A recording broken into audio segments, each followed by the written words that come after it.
Welcome in to Eye on Northeast Kansas, the podcast. I'm your host, Melissa Bruner. This is the spot where we recap some of the top interviews we've had on our Eye on Northeast Kansas TV show, which you can see airing live on WIBW TV Monday through Friday, 4 o'clock Central Time. It also streams on WIBW.com at that time as well. Great to be back after our 2-week hiatus while I took a little vacation. We were on a trip with some of our WIBW TV viewers and some other folks from around the country exploring the great state of Hawaii. Always a great time, but also it's always nice to be back home and discover the great things that are happening in our own communities, right? That's exactly what we did on the Red Couch this week. Topeka and Shawnee County recently wrapped up what was called Momentum 2022. It was a 5-year plan aimed at sparking some growth and development and lifestyle enhancements around Topeka and Shawnee County. Well, now that wrapped up, the Greater Topeka Partnership said we're not going to just rest on our laurels. We are now going to launch a new 5-year plan. It's called Momentum 2027. GTP's Vice President Michelle Stubblefield joined us to talk about what that plan is all about and where the focus is in these next 5 years. Welcome. Oh, thank you. So what's the background on all of this? Because this is the next 5-year plan. There was one before this. There was one before this. We saw lots of changes, a lot more hope in the community. We saw less poverty, less crime. We saw a higher GDP. So we're seeing things change. And we've seen investment downtown. So now it's time for us to kind of up the game even more and have our next strategy. So yeah, right. What did the focus of Momentum 2022, if you had to sum up the focus of that, what was that focus and how is Momentum 2027 have a different focus? The difference probably is that there was a lot that we just almost needed to, like a lay of the land. Where are the big rocks? Where are the successes and opportunities? And now this one is more concise, but much bigger, much more impactful challenges. So our goal is a place to live, a place to prosper, a place to learn, and a place to belong. So those are the four. Those are the four. A lot more within those. And a lot more within those. Centered in the middle of our goal is equity, to ensure that everybody has an opportunity to succeed and have a healthy, happy, prosperous opportunity in life. And is it something like 22 different initiatives within those 4 main focus areas? Yes, there are 21 strategic initiatives, and they are very similar to many of the national challenges that we face in the United States. We're dealing with childcare, we're dealing with housing, we're dealing with downtown development.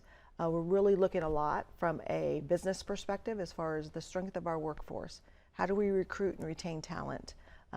What processes need to be put in play in education to make sure that a kid learns what he needs to and has the career at the end that he wants. So how did you get to this point of the process? How did you develop those 4 focus areas with equity in the center and then the 21 initiatives within it? We had a fantastic consultant, and basically what he did was we brought together a group of individuals that really represented the diversity of the community. They really were the drivers. We had focus groups, we had one-on-one interviews, and then we had the steering committee. And we also had surveys. So we were able to really talk to thousands of people in this community, and then that steering committee helped drive where the areas of focus should be. Which is an important explanation to make, because I think sometimes when you say consultant, the antenna go up and it's like somebody from out of town who doesn't know anything about us is coming in and telling us what to do. You're saying there's a lot of local input. There's a lot of local input. And the exciting thing is that it really is the community's strategy. It's not the GTPs. We serve as the gatekeeper, but this really is the community strategy. So they're the ones who have determined where the needs are. You have this list and you have all these bullet points and what the focus areas need to be, what happens with the need, what happens now? How do we actually achieve those things rather than just saying, okay, we need to address this. It's great to say you need to address it, but now what? How do you actually address it? So what we've asked for and what we continue to ask is that the businesses take a look at your strategy. Does it align with some of the things that are in this current strategy? And how can you have an impact on a specific initiative? We've also determined who leads what in discussion with them. So there are things like the housing strategy on affordability. That really is a city strategy. They already have one. So let's follow that strategy. There are things like childcare. Well, childcare aware is the perfect person or organization to lead that up. What does GTP do to make sure someone is taking action on these rather than just saying, here they are, everybody see what you can do? How do you make sure people are actually doing something? So some of the things we concentrate on is we can either lead, leverage, collaborate, convene, or even just nudge and make sure that things are moving forward.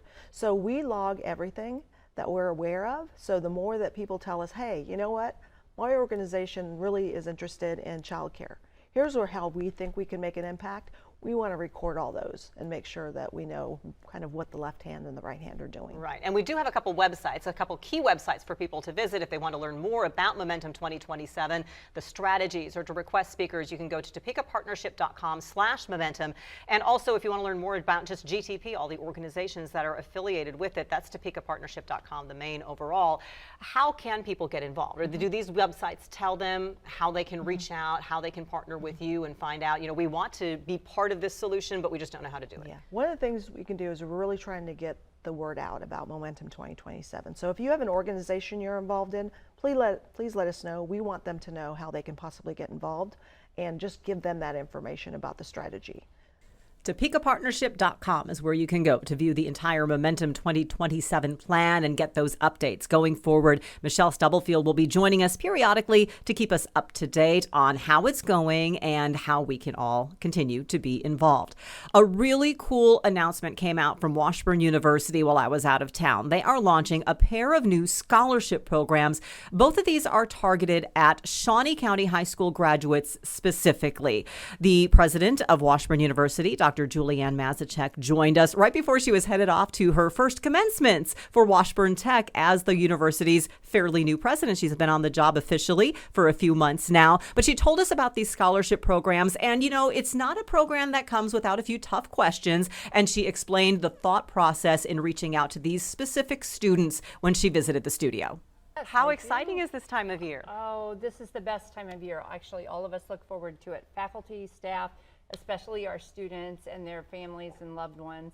We get to celebrate all their success and all their accomplishments, and actually we get to send them off into whatever the next step is in their journey, in their life journey. About how many graduates this year? So we should have between Tech and Washburn almost 1,000. That will be very exciting for you. You hope to keep growing those classes with some hometown students. So there are a couple of things that you announced just last week. What is happening at Washburn to hopefully keep some of these students close to home? Yeah, so this was so exciting. Last Thursday we announced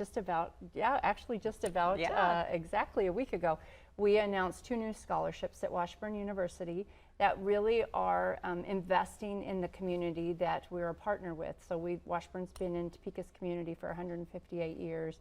A portion of our funding is provided from right here in Shawnee County. And as Shawnee County has grown, we have taken the opportunity to reinvest some of that funding back into our community for two scholarships. The first one is to help keep our homegrown talent right here at home. And that provides a student who is a graduate of a high school here in Shawnee County $1,000 a year for 4 years while they pursue their undergraduate study full time. The second scholarship we're very excited about also because this really fits what we're all about. Since its founding, we've been about education for all. Every student, no matter your background, no matter your socioeconomic background, that we want to make sure you have a pathway to education. And so we have created the Washburn Shawnee County Promise Scholarship.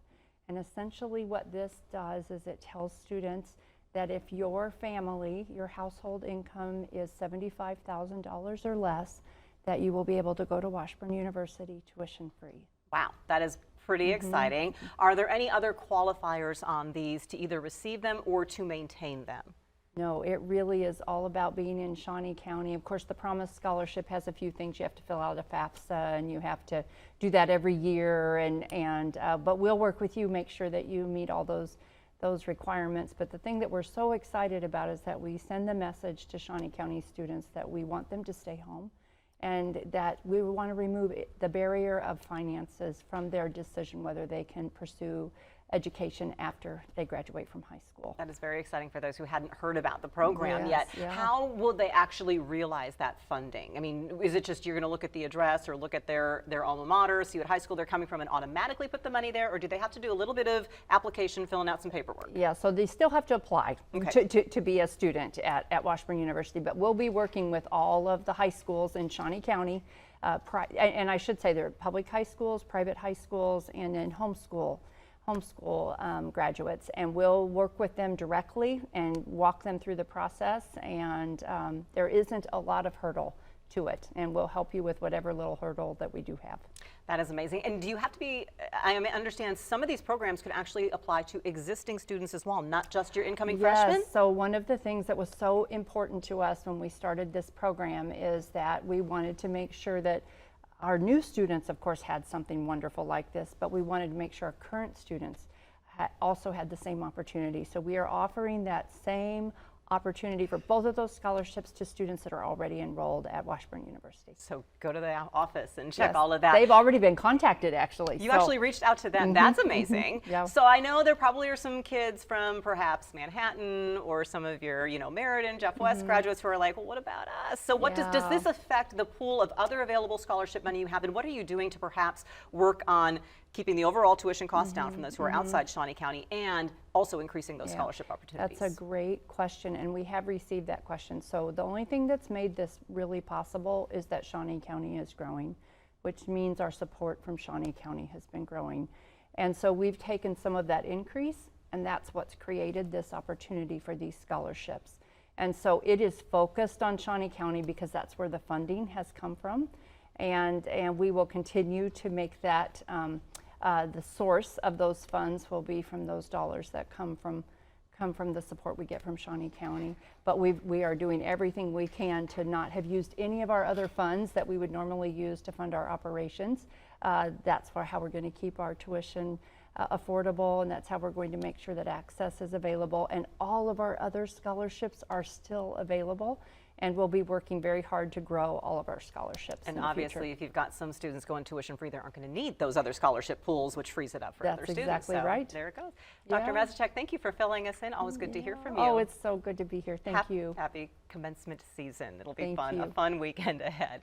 It'll be interesting to see how those programs make a difference when it comes to enrollment. In fact, one of our photographers was on a story this week at an area high school and was talking to one of the students, asking him their post-graduation plans. And this particular student said they were thinking about going to this one location, but he said, now with this Shawnee County program, I could go to Washburn for free. I'm really seriously looking into that. So it is something that could have an impact on keeping those Shawnee County students close to home for their higher education. And then, of course, when you go back to Momentum 2027 and the Greater Topeka Partnership, they also want to take some steps to try and keep those students here at home for their careers and their family future plans going forward as well. So it's really a full circle thing between talking about GTP Momentum 2027 and then also talking about Washburn University and some of the plans that they have to grow their campus enrollment and population as well. So we had a little bit of a United Way focus this week. There are United Way organizations active in communities across the country, and they do some fantastic work addressing those specific needs in their particular communities. Kansas is no exception. We have several United Way organizations that are very active, and we happen to have 3 days this week where we had guests from United Ways on hand to talk about some of the things that they have in the works. So first among them was United Way of Kaw Valley. Of course, United Way Greater Topeka and United Way Douglas County merged. They are now the United Way of Kaw Valley. They have a very active reading program that's going on, and they got a scholarship, or rather a local business to partner to say, what, we're a local bookstore. We believe in helping kids get interested in reading young, so we want to support this Junior Leader Reader program. So they came on the show to talk about that program, why it's so important, and how folks can get involved.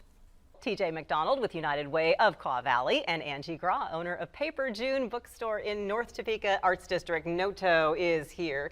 You're going to tell us all about this, and this has been around, TJ, for a while, the Junior Leader Reader program. Say that 5 times fast. What is that program? So the program was started in 2010 by our young professional organization, Young Leader Society, which is YLS as we refer to as, so a lot of acronyms.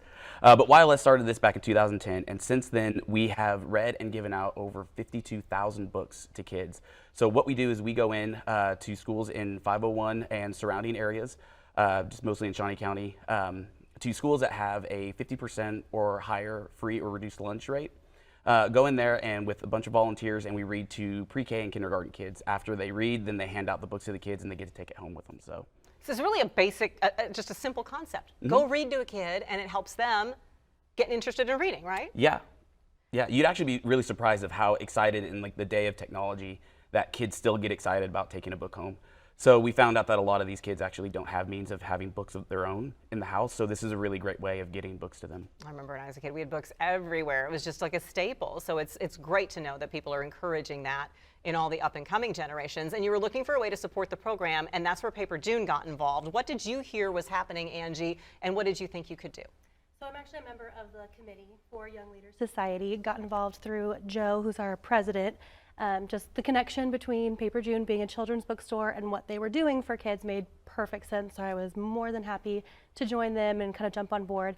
We were just looking for ways to fundraise because every time we do a reading, there are even more schools who want to participate and are signing up. And TJ's been able to help grow that in his time with the United Way. So we're just looking for additional ways to get in that revenue to help pay for some of those books. And I thought, why not do some stuff at Paper June? And what are you doing at Paper June?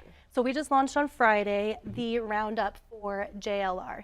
So what that means is anytime somebody shops at Paper June, we will ask if they would like to round up to the nearest dollar, and all those funds then will be given back to the YLS and be able to purchase some books. If you had to suggest to other businesses why maybe this would be an easy thing for them to do, was it pretty simple to implement? Oh yeah, very easy, and especially like it's about kids and it's books, so it's a pretty easy sell, Right. you know, especially being at a bookstore. But just letting people know, like a donation as small as $2.50, we can send a kid home with a book.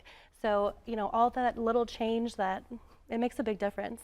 How else can people get involved, TJ? So they can actually go to topekavolunteers.org and then find Young Leaders Society underneath agencies, and all the reading times are posted there right now, and the readings are actually going on. They started today, and they'll be going on for the next 2 weeks. And we have the website that we can put up on the screen so everybody can see that, yes, it's really easy. You just sign up for a spot online. And if you want to take advantage of the Roundup program and see a great business as well, you can just visit Paper June. I hear so many good things about your store, Angie, and all the different activities and things that you have for kids to be kind of hands-on. 927 North Kansas Avenue.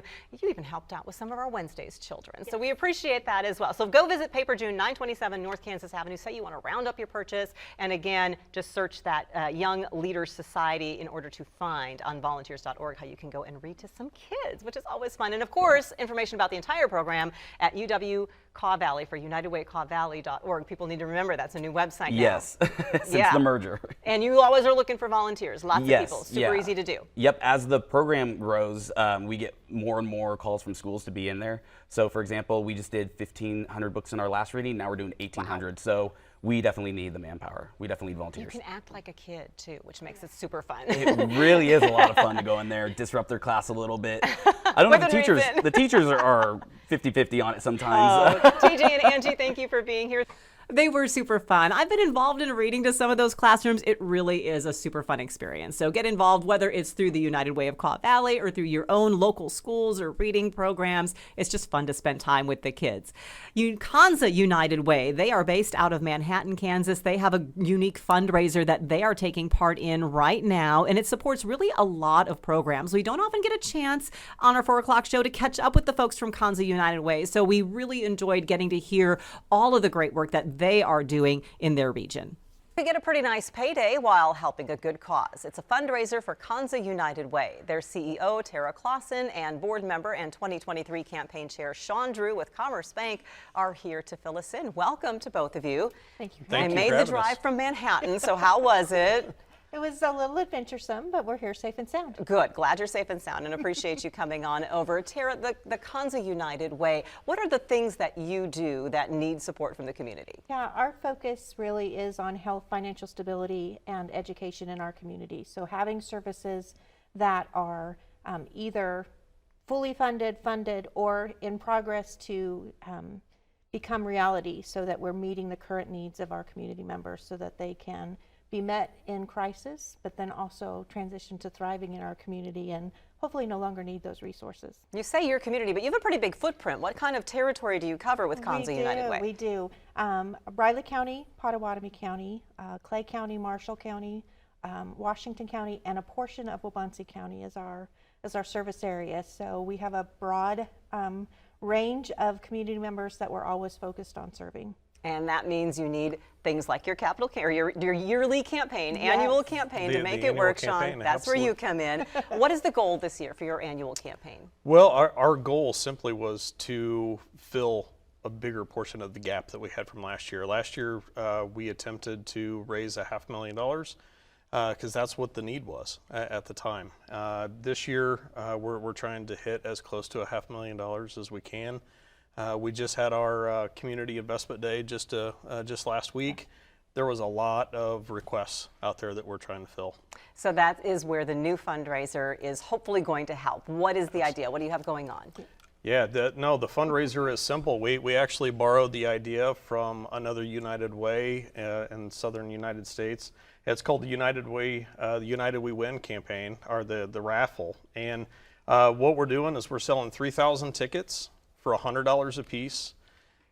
If your name is drawn at the very end, you win $100,000. The other $200,000 that we could raise potentially goes back to the partner agencies that we're trying to help. It's not a bad bet. That's why I was going to show the graphic, because it's all about cash right there. It's all about cash. Yeah. And you do have ways, if you don't reach the full amount of tickets, there's still a pretty good bet and payoff that folks could have, right? Absolutely. Up to 2,000 tickets, it's a 50-50 raffle. So if we sell 1,000 tickets, we're going to split the winning proceeds equally between the winner and the Konza United Way. Yeah. And of course, all you need is 2 tickets, and then you get your money back for buying a ticket, right? That's absolutely not true. bad at all, not bad at all. And you know, people maybe are going to make a donation anyway, so it's a great suggested level of $100. How much do you see even that helping when people give? You know, the power of United Way is everybody giving, and your dollars joining somebody else's dollars, and their $10 and their $100 rolls up for us to be able to put $250,000, $300,000 back into and investing back into our community. So the more individuals we get involved, the more individuals who participate in the raffle, just allows us to see an increase in those funds and get closer to fulfilling each request that we receive to provide those services. I was going to say, do you have any estimate of how many community partners you work with, and even from there then exponentially how many people that equates to? Yeah, next year for 2024, which is what we're hoping the raffle will help us supplement there, is we have 19 partner agencies, and the services provided range from youth to our senior citizens to help with income tax preparation, for mental health services, to really engaging our youth from the beginning to the end of learning about poverty and how to break that cycle. And so we're excited about the impact we can make. It is super easy to buy tickets. You just go to Konza United Way, Konza, unitedway.org. You can buy them right online, $100 a ticket. How long do we have to get the tickets, Shawn? I think it's June 3rd. June 2nd? June 2nd. June 2nd at midnight, because you are going to choose the winner June 3rd. Yes, we'll actually do a physical drawing on June 9th at Tallgrass Tap House in Manhattan. So not only can you come be a part of an exciting thing, you can have some great food too. And you don't have to be there to win, though. If they draw your name, we'll you will still, there you go. We will. We'll do a Facebook Live. So well, join super us that fun. way So too. get your we promise tickets. we'll find you. Yes, appreciate that. Get your tickets by June 2nd, and then June 9th, we'll hear the winner. Thank you so much, Thanks Tara. for having Shawn, us. Thanks for appreciate having you us being on. here. So that's a pretty cool way, a pretty fun way to maybe have a chance at a return on your investment in the Konza United Way impact area. They also did recently wrap up their Community Investment Day. That's where they encourage everyone in their community to give their gifts and pledge their support in a one-day drive. Something similar is coming up for the United Way of Kaw Valley as well. They call it their Day of Giving. They hold it every year in early June. Trey George is United Way of Kaw Valley's campaign chair this year, and he visited the Red Couch to fill us in on why things like the Day of Giving are so vital. How does this play into the overall campaign? Yeah, so the annual campaign will wrap up on June 30th. The annual Day of Giving is an opportunity for our community to make a large impact in one day. It's on June 7th, which is close to the end of the campaign, and so we encourage everybody to get out and be able to give on the Day of Giving. So this is the 4th year for the event. 4th year, last year we raised $35,000, which was wonderful. This year we're looking to exceed that goal. And the other cool thing is this year we've expanded it to cover all 4 service counties that the United Way of Kaw Valley serves. So Jefferson, Jackson, Shawnee, and Douglas counties are all included in the Day of Giving this year. And about how many partners do you have within that service area, and how many organizations really does this end up supporting? That is If you had to make a wonderful guess. question. A lot. A lot. There's, oh gosh, I would probably say there's at least 100 different organizations that benefit from in one day or another. Recently they had the volunteer engagement day at Fairlawn Plaza, and it was packed with different agencies that all work with or work through the United Way in some way. For those who don't remember, what are the areas that they focus on? There's 9 different areas, and wow. individuals can go to uwkvdayofgiving.org and check out those 9 different areas, as well as make their donation directly there. And I should have asked, how is this going to all work this year? Because sometimes you had the volunteer engagement in person, Day of Giving. Is there going to be anything in person, or are you really focusing that online, go to the link and do that? It's really a large focus on online. I know that the United Way staff has been coordinating a lot of different events for that day, and so, but you can definitely go to UWKV. Dayofgiving.org. That'll give all the information about the day, be able to make your donations, and there's also matching gifts available, which is really cool. I was going to ask about that, Yes. So different companies have provided funds that will be used to match the donors' gifts, which is fantastic, makes those dollars go further. The other cool thing is that one lucky donor will receive a Azura Credit Union has provided 2 passes to their suite at KC Sporting for a game in September, and it comes with being able to access the suite, food, drinks, and parking. All very, very fun. Yeah. And it is kind of fun to watch those matching gifts be unlocked. I It mean, is. all you have to do is watch throughout the day, and then what happens? It'll basically throughout the day, those certain, I don't know how they have it exactly set up, but certain gifts will be matched by those dollars. But yes, I mean it's a great way to really be able to expend those gifts and make the whole day much larger. What's kind of fun or unique or interesting and inspiring about having this virtual realm for Day of Giving is you really get to see concrete examples of how your gifts are working in the community. Sure. Yeah, and our United Way, I think, does also a really great job of doing that. Many years ago, they started coordinating bus tours, and the whole basis behind that was to get the donors and those that give to our community out into the community to see where those dollars are actually being spent. So rather than just getting a report that says, we provided so many, healthy meals or so many children had access to high quality preschool education, you actually get to go and visit those sites, which is really cool. So the United Way does those from time to time. I would definitely encourage folks to contact the United Way if they're interested in participating with those bus tours to see where their dollars are actually being invested in the community. Now, the website, is it quite active yet? It is there. You can go to it, but you can't. I'm sure they'll take your money if you want to go ahead and donate. Yes. Now. Click on donate now, but they really try to. I mean, any day somebody would like to go and make a donation is fantastic. On the Day of Giving, as you said, it is really cool to be able to see how much impact our community can make in one day. So keep an eye on Northeast Kansas, because in the weeks ahead, we're going to get to know some of those partner organizations for United Way of Kaw Valley and give you a little bit more of a sense of where your gifts go and the impact that you can have with the Day of Giving and really any day of the year, whether you're supporting United Way of Kaw Valley or your own local United Way organization. So glad you could join us for Eye on Northeast Kansas, the podcast. You can see the videos from these interview segments and all of our guests that we see in the studio every day on WIBW.com. I also post them on my Facebook page, which is WIBW Melissa Bruner. And of course, remember, you can catch the live stream every day, 4 o'clock Central Time on WIBW.com. So glad you could be along with us for the podcast this week. We'll see you on the Red Couch.